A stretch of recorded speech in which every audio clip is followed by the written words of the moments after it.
Bien, buenas tardes. Vamos a continuar ahora entonces con nuestra unidad número 3. ¿Sí? Como ya habíamos anticipado en nuestro programa inicial de la materia, vamos a estudiar ahora lo que se llama dinámica y aplicado también a la partícula, o sea que el tema es dinámica de la partícula o dinámica de las partículas, en el cual vamos a estudiar un poco las causas por las cuales hay un movimiento o cambia el movimiento. ¿Sí? Esto es muy importante distinguirlo, lo vamos a ver de a poco. Yo mejor voy a introducir conceptos que después vamos a ir refinando, porque es muy difícil, digamos, hacer una continuidad sin mencionar algunas cosas que después tengo que volver a mencionar. Entonces, no se preocupen, digamos, si algunas cosas no entienden al principio. Se supone que una vez que terminemos con todo esto, ustedes pueden hacer un resumen mental, ¿no? Y entender todo. O sea que algunas cosas vamos a ir repitiendo a lo largo, no solamente de esta unidad, sino en unidades subsiguientes, ¿sí? Así que son conceptos que hay que introducirlos de a poco, ¿no? No pretendo tampoco que de entrada en esta clase o en dos clases ustedes puedan aprender todo. Eso es paulatino, la adquisición de este tipo de conocimientos.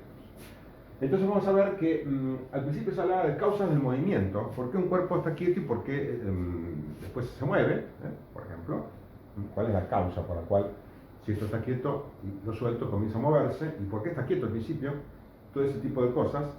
Y después se vio, como vamos a estudiar, que en realidad habría que hablar más bien no de causas de por qué un cuerpo empieza a moverse, sino las causas del cambio de movimiento. Es decir, vamos a ver que los cuerpos tienen tendencia a estar en un estado, lo que se llama estado de movimiento constante, la tendencia que tienen. ¿Qué es un estado de movimiento constante? La jerga esa. En realidad lo que quiere decir es que la velocidad sea constante. En la época, vamos a ver que se descubrió todo esto, se llamaba estado de movimiento y se sigue llamando hoy día digamos, a la velocidad que tiene un cuerpo. Si es un cuerpo solo, después va a ser más complicado, pero en principio tenemos un solo cuerpo, porque estamos hablando de una sola partícula. Entonces la velocidad que tiene un cuerpo, ¿sí? Voy a suponer un cuerpo cualquiera, ¿sí? Que puede estar en reposo, moviéndose a velocidad constante, eso se llama estado de movimiento, ¿sí? Entonces, al principio se creía que el estado natural de los cuerpos era estar en reposo.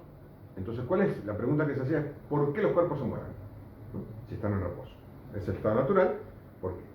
Luego, avanzando un poco más, nos dimos cuenta que en realidad los cuerpos tienden a estar no solamente en reposo, sino también pueden estar moviendo sobre esa constante. Y entonces lo que hay que estudiar no es el reposo, o por qué están en reposo, y por qué se mueven, sino el cambio del movimiento.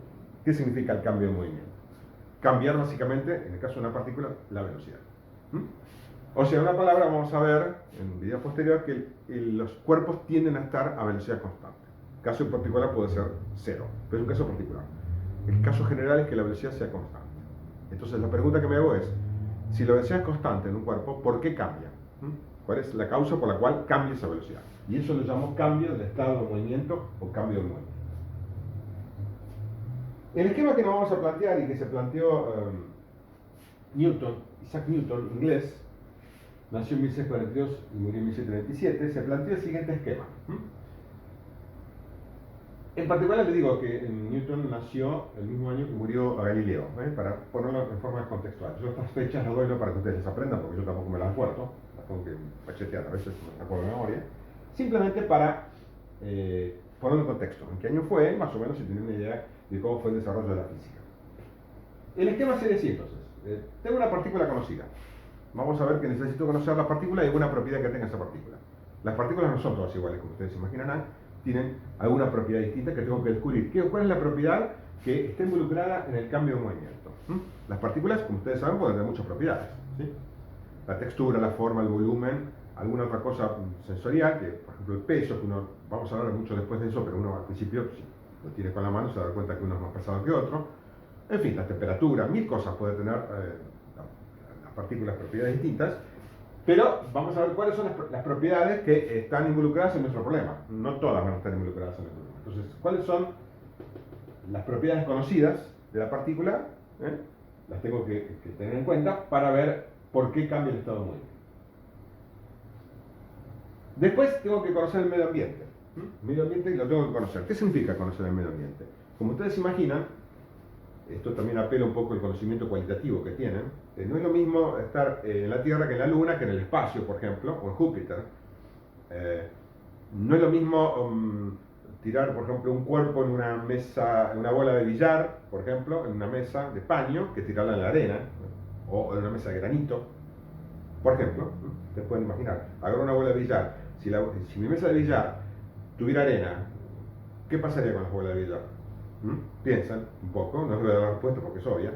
Y si en vez de ser de paño fuera de granito, ¿qué pasaría? Bien duro. Entonces, ¿eso qué implica? Que está cambiando un poco el medio ambiente donde está puesta la partícula. En este caso, la partícula que sería la bola de billar, ¿sí? Entonces sería mi partícula conocida. Y el medio ambiente que sería dónde está apoyada, ¿sí? Digamos, el planeta donde está, si es la Tierra o la Luna, por ejemplo, o está en el espacio, en una nave espacial. Entonces, todo eso es lo que se llama medio ambiente que tengo que conocer, de alguna manera. Y luego, el punto último que sería, que conozco las condiciones iniciales. ¿Sí? Ustedes saben cuáles son las condiciones iniciales básicas. ¿Cuáles son? Básicamente la posición inicial que tiene respecto a un sistema de referencia y la velocidad inicial. Esas son las condiciones básicas, digamos, las condiciones iniciales que tiene cualquier partícula, y a partir de eso entonces, con estas tres cosas, repito, conociendo las propiedades propias, valga la redundancia, de la partícula, intrínsecas de la partícula, digamos, para decirlo mejor, propiedades intrínsecas de la partícula. Luego, conociendo el medio ambiente donde está colocada y conociendo las condiciones iniciales, la pregunta que me hago es, ¿cómo se moverá la partícula en forma sucesiva? Entonces, bueno, como decía, Isaac Newton, en 1665, a los 23 años, planteó sus famosas tres leyes del movimiento. En las clases presenciales hacemos un poco más de historia, aquí lo voy a reducir un poco por razones obvias. Newton vivía en el campo, cerca de Londres, pero en el campo, y el padre, como vio que no tenía ninguna aptitud para, digamos, la agricultura, con buen tino lo mandó a estudiar a la universidad. En realidad el padre sino el padrastro, así que bueno, fue una historia buena esta de que el padrastro, digamos, le vio ese tipo de aptitud y lo mandó a estudiar. Fue a estudiar y cuando tenía 23 años se desató en 1965 una peste en Londres, entonces la universidad cerró, valga la comparación con ahora, ¿no? No sé cuántos Newton habrá en este momento en el mundo debido a este virus, a ver si están en su casa haciendo algunas leyes importantes. Bueno, en ese momento tenemos que agradecer a la peste. Newton volvió al campo y mientras tanto siguió pensando en este tipo de problemas. Y se dice que, bueno, lo vamos a estudiar más adelante eso, pero mirando cómo cae una manzana, que es una anécdota, nunca se sabe si fue cierto o no. En realidad lo que dijo Newton es, estando sentado debajo de unos manzanos, se me ocurrió la idea. No exactamente vio caer una manzana. Pero bueno, quedó para la posteridad esa anécdota media, bueno, no sé si falsa decirlo, pero bueno, en fin. Entonces, en 1065, jovencito, fíjense, tenía 23 años, planteó estas tres leyes. ¿Sí? Lamentablemente no las publicó inmediatamente, porque a Newton le faltaban algunas herramientas, entre ellas el cálculo matemático, cosa que vamos a ver más adelante, que es lo que necesitaba Newton, lo vamos a ver en la última unidad llamada gravitación. Pero él no podía demostrar que no había cálculo matemático en esa época, no había se sabía lo derivado ni la integral. Entonces, él tuvo que inventarlo, en una palabra, ¿no? Tuvo que inventar la herramienta matemática o descubrirla, si ustedes quieren, de acuerdo como diremos la cosa, para poder demostrar algunos planteos que tenía. Tardó 20 años en hacerlo, entonces recién en 1685 se publicaron las leyes en un libro que se llama Principios Matemáticos de la Filosofía Natural. Escrito en latín, que era el idioma, digamos, de la ciencia en esa época, como sería hoy el inglés, en esa época era el latín. Entonces, digamos, como se llama Principia, en vez de principios, en latín es Principias, se le conoce ese libro siempre como el Principia, para no decir principios naturales de la filosofía natural. Decimos que el libro de Newton, donde publicó esto, se llama el Principia. Publicado, insisto, 20 años más tarde, a instancias de un amigo de él que era Halley, Edward Halley, que era el que había pronosticado justamente el advenimiento del cometa que hoy día lleva su nombre. ¿Okay? Bien. ¿Por qué leyes? ¿qué es una ley en física? Una ley es algo indemostrable. Las leyes de Newton no se pueden demostrar. No pretendan que yo las demuestre porque nadie las puede demostrar. Son leyes que surgen del experimento y que, digamos, después resuelven el problema, como estamos viendo acá.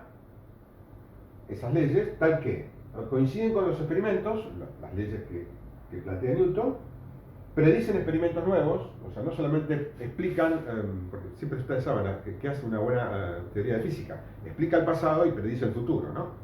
¿Qué es explicar el pasado? Se hicieron un montón de experimentos que no tenían explicación, y bueno, entonces la ley dice, ah, no, esto es así por esta causa y esta causa. Coinciden con los experimentos que ya se habían hecho. Y aparte, toda buena teoría, eso también lo decía Einstein, predice experimentos, es decir, dice, bueno, si hacemos tal cosa, que antes no se había imaginado a lo mejor, si hacemos tal cosa, pasará tal otra. ¿Se entiende lo que es predecir un experimento, no? Que ya no existe el experimento previamente, pero alguien dice, si hacemos tal cosa, va a pasar tal otra. Y por último, tiene una forma sencilla, eso es una cosa más bien actual, que también lo planteó Einstein a principios del siglo XX, las leyes físicas deberían ser simples. Estas son leyes muy, muy simples. Ustedes no se alegren mucho porque son difíciles de aplicar, ¿sí? Las leyes son simples, pero tienen su complicación, ¿sí?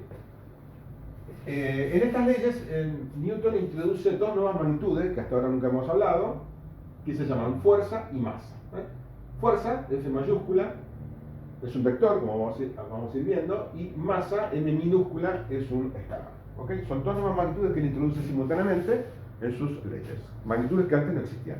En la época de Galileo solamente hablábamos de magnitudes, recuerden, cinemáticas. Velocidad, posición, aceleración y por supuesto el tiempo, ¿no? O sea, el espacio-tiempo. Él ahora agrega estas dos magnitudes que vamos a empezar a trabajar con ellas. Por supuesto que vamos a necesitar patrones, como ustedes se dan cuenta, y vamos a ir avanzando sobre eso. ¿Sí? Así que bueno, esta es la idea entonces, el planteamiento que hace Newton de las leyes, y vamos entonces a partir de ahora a enumerarlas y trabajar sobre ellas. ¿Ok?